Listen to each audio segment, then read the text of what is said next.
première chose que j'ai à vous dire, pensez à la vie éternelle. Nous sommes déjà dans les derniers temps. Pourquoi, d'après vous, le Covid ne s'arrête pas? Ça fait combien de temps que ça dure? On ne va pas rentrer troisième année en 2023? Oui. Pourquoi on ne s'arrête pas? Même plus que ça. C'est la fin du monde. Combien de gens ils sont morts à cause de Covid? Malgré qu'on prend les vaccins, est-ce que ça a protégé? La mort vient comme un voleur. Vous ne savez pas l'heure et le jour. Jésus dit, je frappe à la porte. Frapper à la porte, c'est frapper au cœur.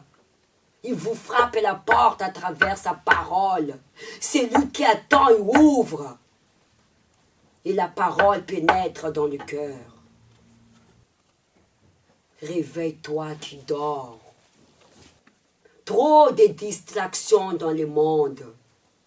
Trop de distractions. Vous savez, l'heure, le jour, Jésus vient. L'heure, le jour, Jésus vient, c'est votre mort. Vous ne savez pas. Tout le monde a des projets de vie. Dans la Bible dit, si tu vas faire quelque chose, il faut dire que la volonté de Dieu soit faite. C'est que vous garantit de vos projets de vie si vous établissez une alliance avec qui? Avec Dieu.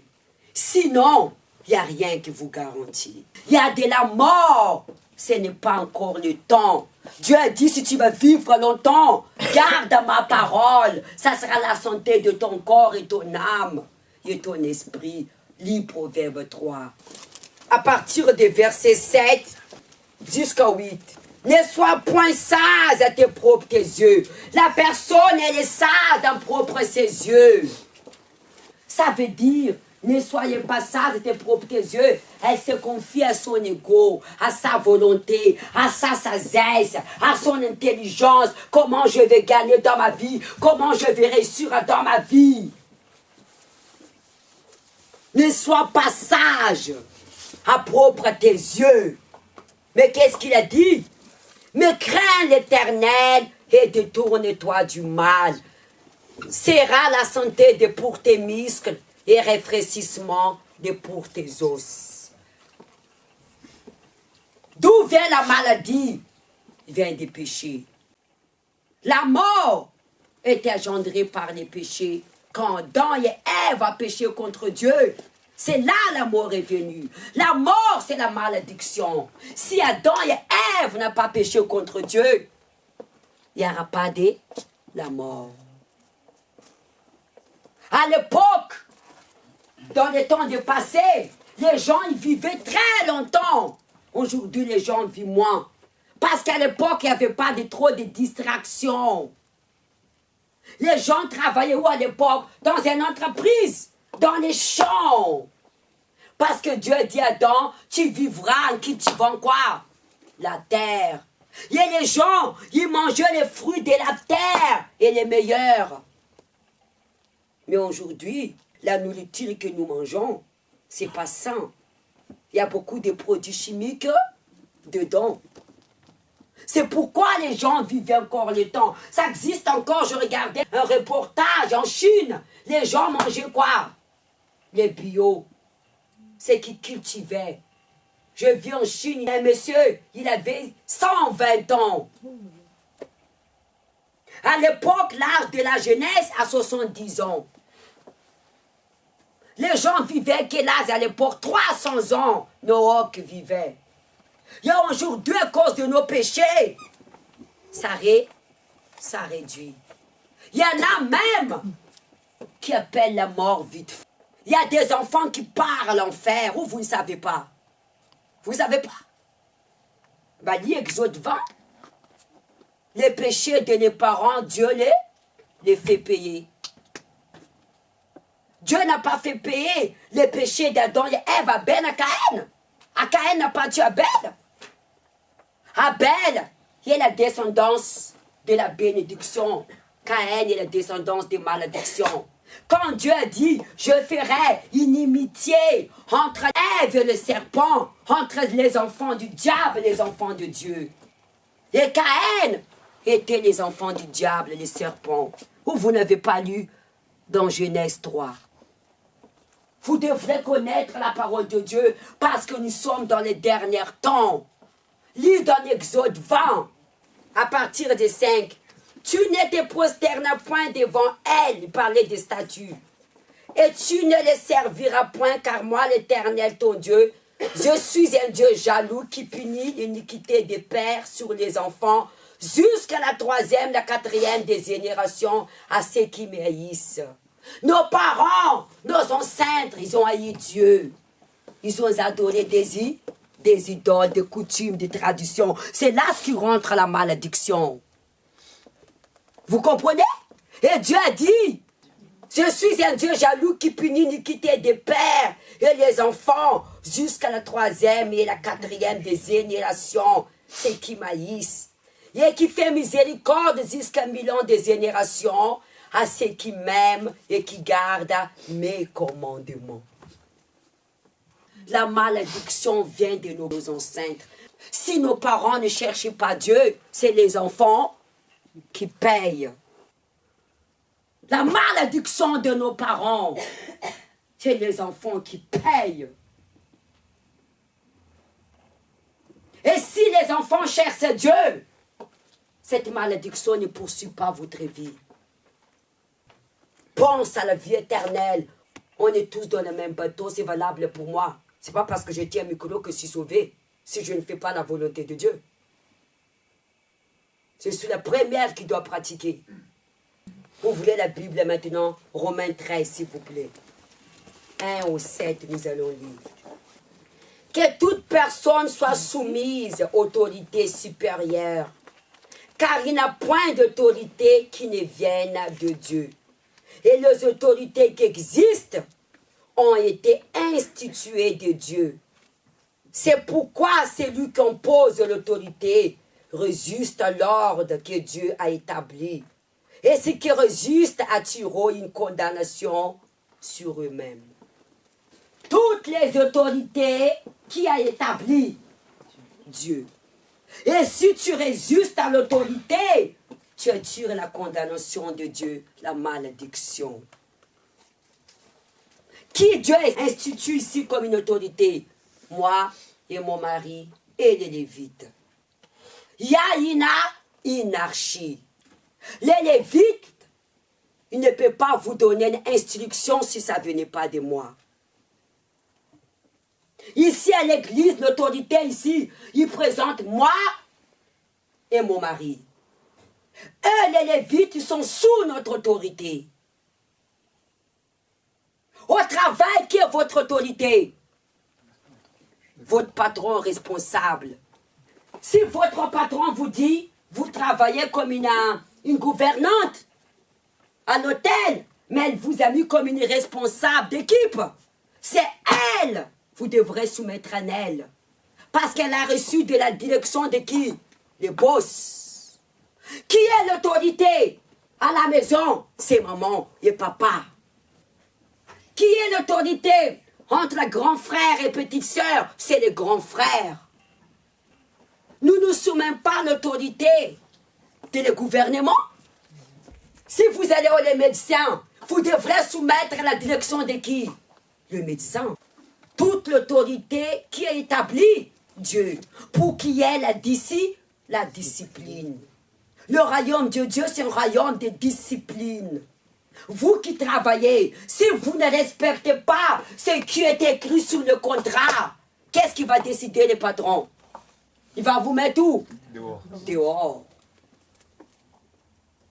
Si vous ne soumettez pas l'instruction que les médecins vous donnent, prenez médicaments midi, matin au soir, qu'est-ce que ça va générer dans vos corps?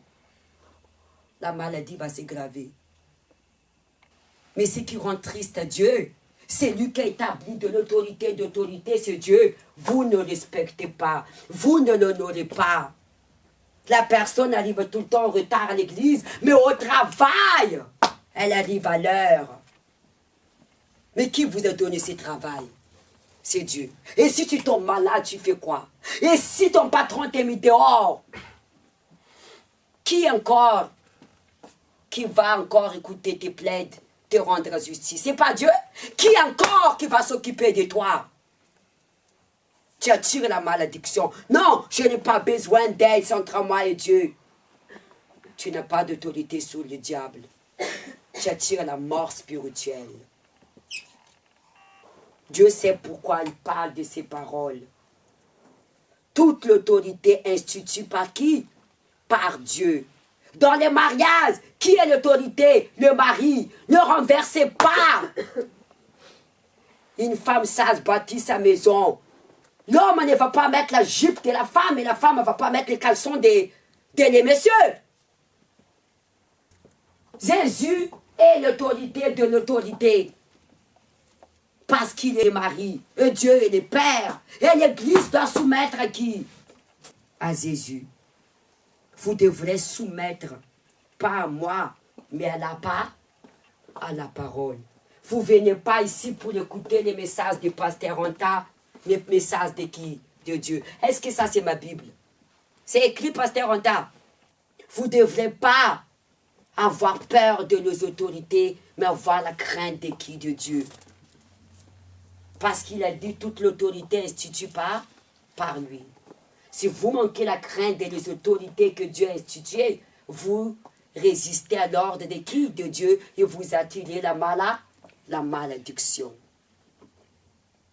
Vous vous souvenez l'histoire de la sœur de Moïse? Dieu aussi nous parle. Dieu l'a envoyé quoi? La lèpre. Et cette lèpre, ça peut être lèpre spirituelle. C'est pourquoi ce qui impose l'autorité résiste à l'ordre que Dieu établit.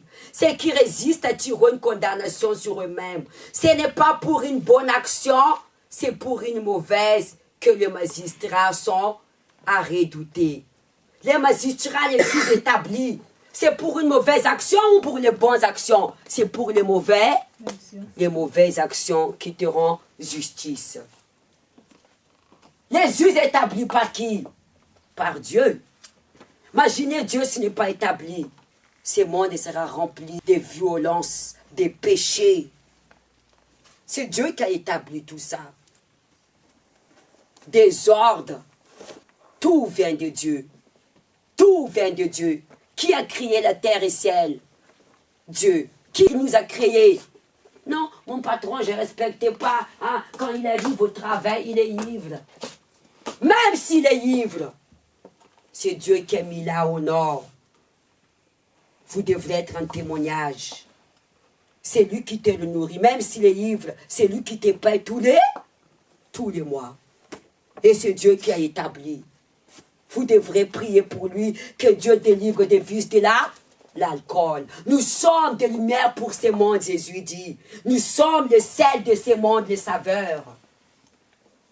Respectez votre patron. Respectez votre collègue. Et après, la personne ne respectait pas son travail, arrive tout le temps en retard. Quand le patron l'a mis dehors, oh Seigneur, je suis le fidèle à toi, la dîme, les offrandes. C'est pas juste, c'est pas juste.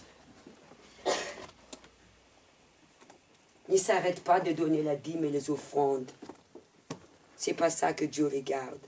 C'est la fidélité et l'intégrité. Je dois être fidèle dans mon engagement, dans mon travail.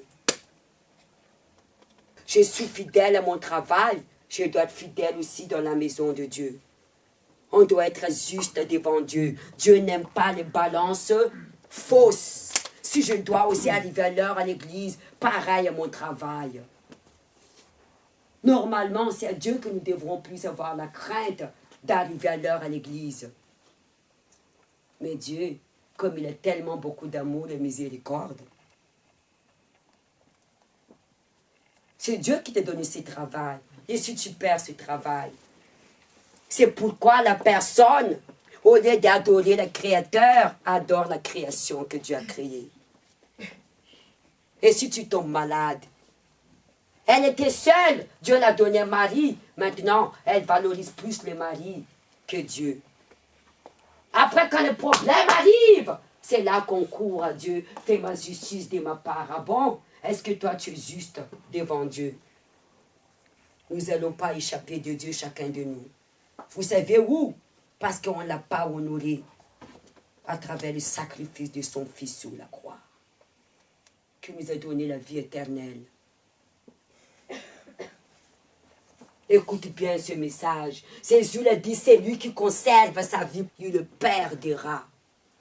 Mais c'est lui qui perd pour moi, il trouvera pour la vie éternelle. Peut-être que tu perds ta vie. Je ne peux plus m'amuser comme avant, aller danser, aller au cabaret, aux soirées. Je ne peux plus avoir un petit copain avant d'être marié. Tu penses que tu perds, mais tu gagnes pour la vie éternelle. Et même Jésus l'a dit, personne abandonné pour Dieu qui ne reçoit pas les centuples. Dieu est juste. Il ne veut pas avoir des dettes à personne. Il te bénit d'abord à son temps.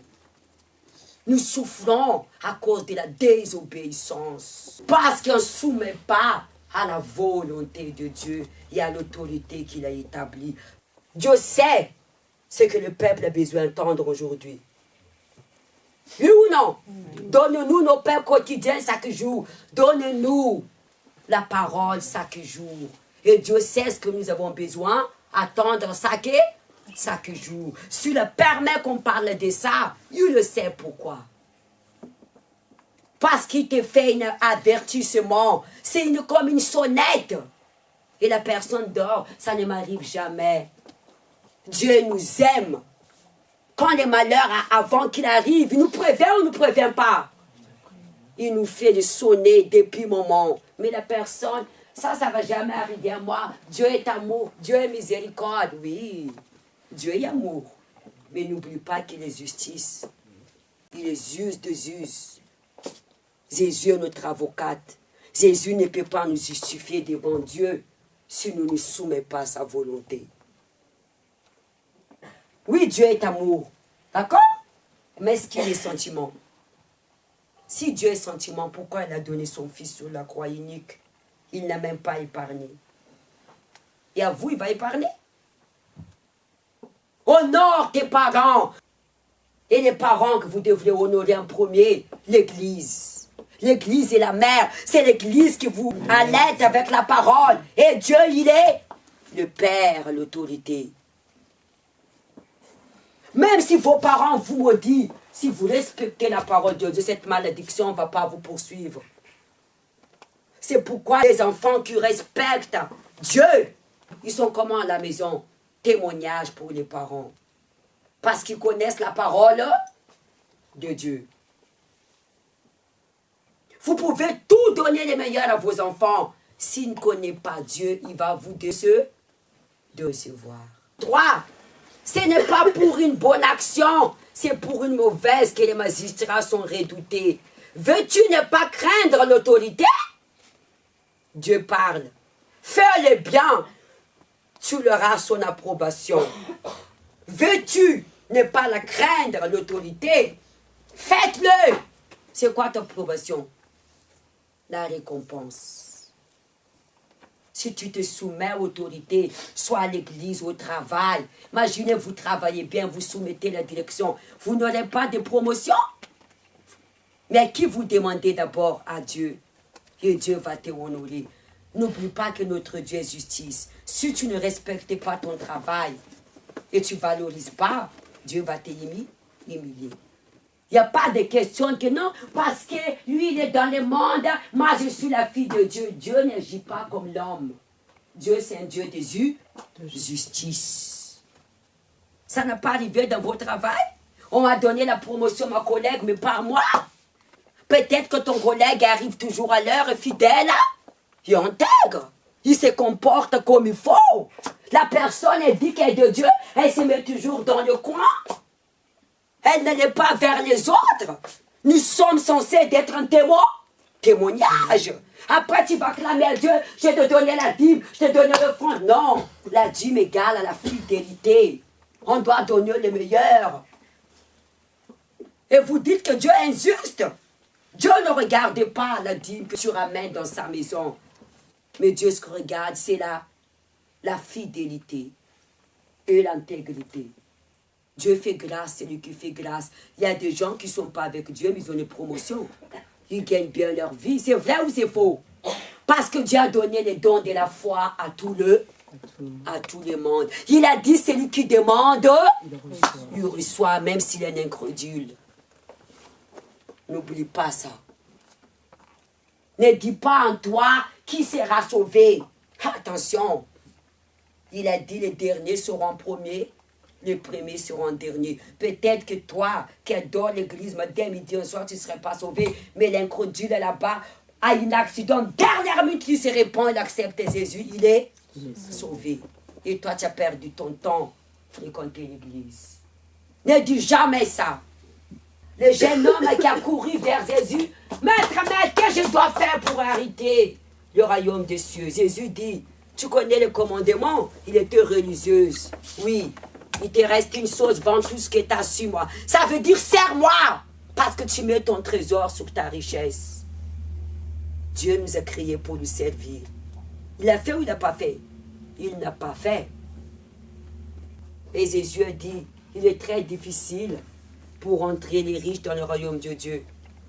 Il est plus simple encore, un chameau rentre dans un aigu. Et Pierre, il a dit, entre guillemets, qui sera sauvé alors s'il a obéi le commandement depuis 1942? Et Dieu a dit, rien n'est impossible à Dieu. C'est marqué aussi dans la Bible, la femme, elle avait une audace, la femme. Jésus, mets mon fils à côté de ta droite et l'autre à ta gauche. Il y a des gens, ils ont du courage, hein. Et Jésus a dit, c'est là, c'est le Père qui sait. Et qui est le premier Jésus a sauvé? Le voleur qui était à côté. Ce n'est même pas la religiosité là, mais dans le cœur, un cœur hypocrite qui tue, la jalousie, la méchanceté. C'est pourquoi la Bible dit, là où les péchés abondaient, la grâce sera surabondante. Parce que c'est le cœur que Dieu regarde. Dieu ne regarde pas ce que nous faisons, mais ce que nous sommes. La personne se cache de ce qu'elle fait. Ce sont des prostitutions, des voleurs qui sont à la table d'Abraham. Quelle est la prostitution que Jésus a sauvée en premier? Magdalena. Elle a vu Jésus ressuscité. Ce n'est même pas les disciples, mais elle a vu Jésus ressuscité. Aujourd'hui, les gens parlent, ah, j'accepte pas les femmes qui prêchent la parole. Mais qui a Jésus a révélé l'évangile en premier? À Magdalena. Annoncer la bonne nouvelle. Ça n'a pas changé. À l'époque, les hommes méprisaient les femmes. Les femmes n'ont pas le droit de parole. Jusqu'à aujourd'hui. Comment ça que les femmes n'ont pas le droit de prêcher? Qui engendre les enfants spirituels? C'est l'Église. Et l'Église présente la femme. Le Saint-Esprit présente la femme. Et l'Église, quand on parle de l'Église, on parle de féminin et masculin. Ce n'est pas précis que l'Église et les hommes. Ça veut dire que la femme a le droit de prêcher. Si l'Église est épouse, et Jésus est époux, quand on parle de l'Église, on parle de l'homme et la femme. Donc elle a le droit de prêcher. Ce n'est pas nouveau ça. À ceux qui critiquent, qui jugent, c'est des personnes-là ne soumettent pas à la volonté de Dieu. Où est-ce que vous avez vu quelqu'un qui soumet la volonté de Dieu, qui critique, qui juge? 4. Le magistrat est serviteur de Dieu pour ton bien. C'est pour ton bien. Mais si tu le fais mal, crains, car ce n'est pas en vain qu'ils portent l'épée de la parole. Ils ont l'autorité. Dieu établit des servants, des serviteurs avec l'autorité. Tu attires la maladie, la malédiction. Ça veut dire que les autorités ont le droit, ce qui fait Dieu est juste. Ça, c'est la justice de Dieu. Dieu n'a pas de préférence, mais sa préférence, c'est lui qui fait sa volonté. Regardez, peut-être vous dites que les pasteurs, alors, ont le droit, ce qu'ils veulent le droit. Non. Garde à Romains 13, va à Éphésiens 6 pour vous que je vous montre. Versets 1 et 9. On va juste lire vite fait. Enfants, obéissez à vos parents. C'est pas écrit? Oui. Selon qui? Le Seigneur. Car cela est juste. Honore ton père et ta mère. C'est le premier commandement avec une promesse. Ici, quand Dieu parle, honore l'Église et ton Père, Dieu, dans le sens spirituel. Parce que la personne qui n'honore pas son père, sa mère, ça veut dire qu'elle n'honore pas l'Église. Parce que si elle vient à l'Église, elle va soumettre à la parole. Enfin qu'il soit heureux que tu vis longtemps sur la terre. Honore. Si l'enfant n'honore pas ses parents, de ne pas vivre dans les péchés, est-ce qu'elle va réussir dans sa vie? Non. Parce que c'est Dieu qui les a établis. Et même s'ils ont un caractère, ma mère, elle est ivre, ma mère, elle vend son corps, peu importe ce qu'il est. Si tu n'es pas elle, tu n'es pas né. Tu dois la respecter. Pour que tu sois heureux. Tu ne dois pas les mépriser. Il y a des enfants qui ne réussissent pas parce que les parents ont maudit. Comme Dieu les établit une autorité, même s'ils sont dans le monde, ils ont le pouvoir de te maudire. Oui, parce que c'est elle qui t'a mis dans le monde, qui a le pouvoir de te maudire. Il y a des malédictions à vivre parce que les parents ont maudit. Toutes les autorités, vous devrez respecter. Le mari aussi peut vous maudire parce qu'il a reçu aussi l'autorité. Mais si vous respectez la parole de Dieu, ça ne va pas marcher sur vous. Mais si la personne ne respecte pas, cette malédiction poursuit parce que c'est Dieu qui a établi. Et qu'est-ce qui a été dit? 4. Et vous les pères, n'héritez pas vos enfants, mais élevez-les à l'encourageant et instruisant selon les seigneurs. Les parents aussi, ils élèvent les enfants à sévère, injuste. Il y a des parents qui font préférence à les enfants. Ils aiment l'autre plus que l'autre. Non, parce que l'autre est désobéissance. Même s'il est désobéissance, tu dois donner l'amour. C'est ton fils, c'est ta fille. Tu dois être juste. Parce que c'est toi qui l'as porté pendant 9 mois. Et si cet enfant, tu ne donnes pas l'amour, le monde, il va donner l'amour. Il va s'égarer dans ce monde. Ça sera encore plus ton problème. Parce que si tu ne donnes pas l'amour, tu entraînes la repousser. Parce qu'il est désobéissance. Est-ce que Dieu est comme ça avec nous? J'aime plus celle-là parce qu'elle m'obéit, l'autre non. Dieu nous aime tous de la même façon. Mais bien sûr, il est justice, c'est que nous aimons, nous récoltons. Il y a des parents, il y a des préférences. Vous devrez être juste comme Dieu.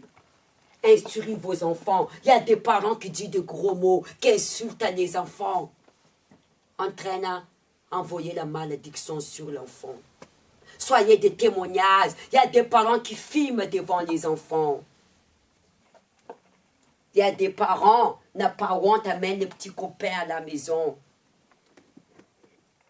Donnez des mauvais témoignages devant les enfants. Instruisez-les selon le Seigneur. Il y a des parents, l'enfant fait des bêtises. Vous humiliez devant ses frères et sœurs. Toi, tu es bête, toi, tu es comme ça. Appelle-la dans la chambre et lui parlez. C'est comme ça les enfants qui grandissent avec manque d'affection. Ils se livrent aux copains, ils se livrent aux ses amis. Ils cherchent l'attention où? Dehors. Si l'enfant ne trouve pas l'attention à la maison, il va chercher où? Dehors. Vice versa. Si la femme n'a pas d'attention à son mari, il va chercher où?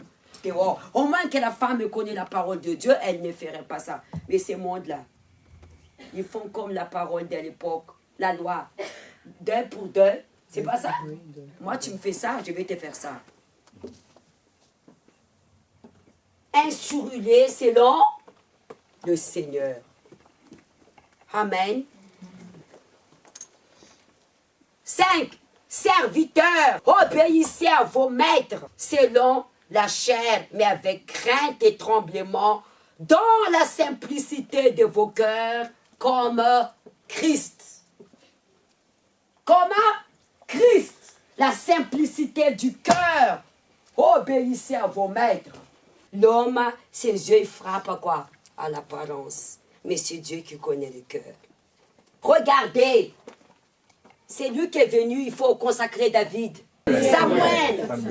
Dieu a dit qu'il ne veut plus de Saoul, qu'il faut consacrer un roi. Et Samuel était là. Et les parents disent, voilà tous mes enfants. Et Samuel a failli se frapper au l'apparence. Ça peut être lui. Ça peut être lui. Dieu a dit, non, aucun d'eux. Dieu regardait où? Le cœur. C'est lui qui est en train de faire paître les brebis.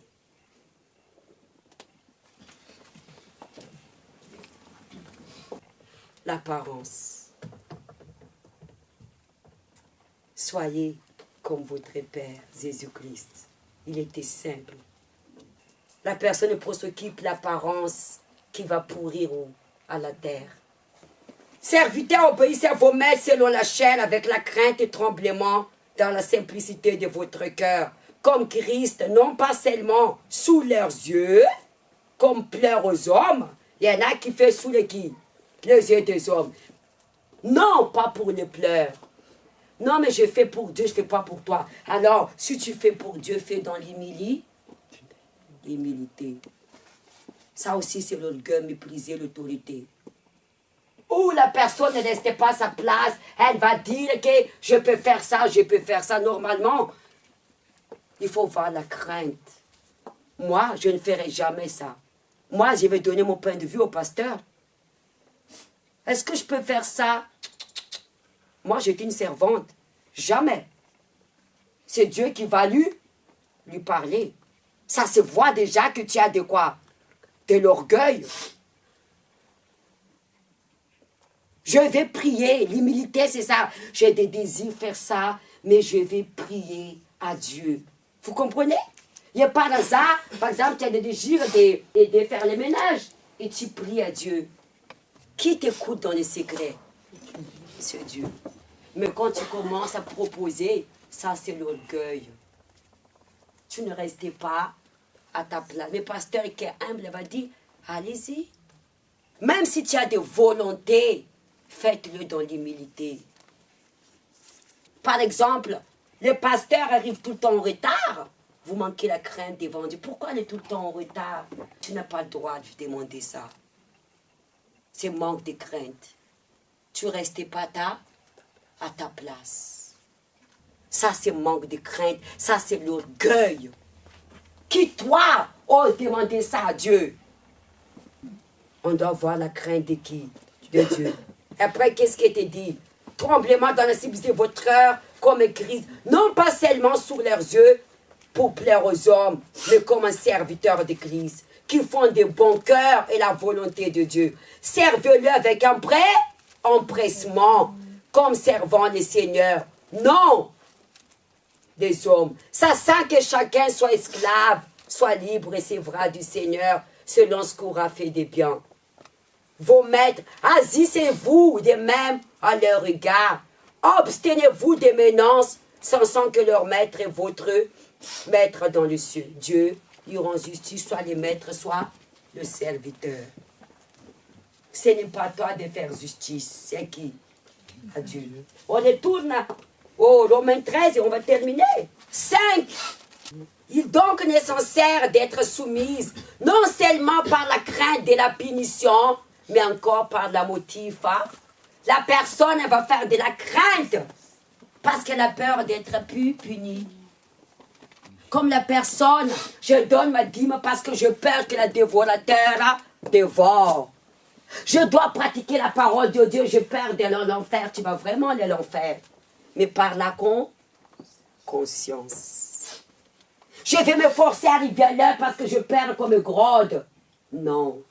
Là, tu seras en prison, emprisonné. Ceux qui sont emprisonnés, c'est qu'ils font par la peur, mais pas par la conscience. La conscience, c'est la liberté. Non parce que tu as peur qu'on t'ait puni, mais par la conscience. La parole de Dieu nous amène où? dans la conscience. Vous vous souvenez les scribes qui a mené Magdalena, la prostituée?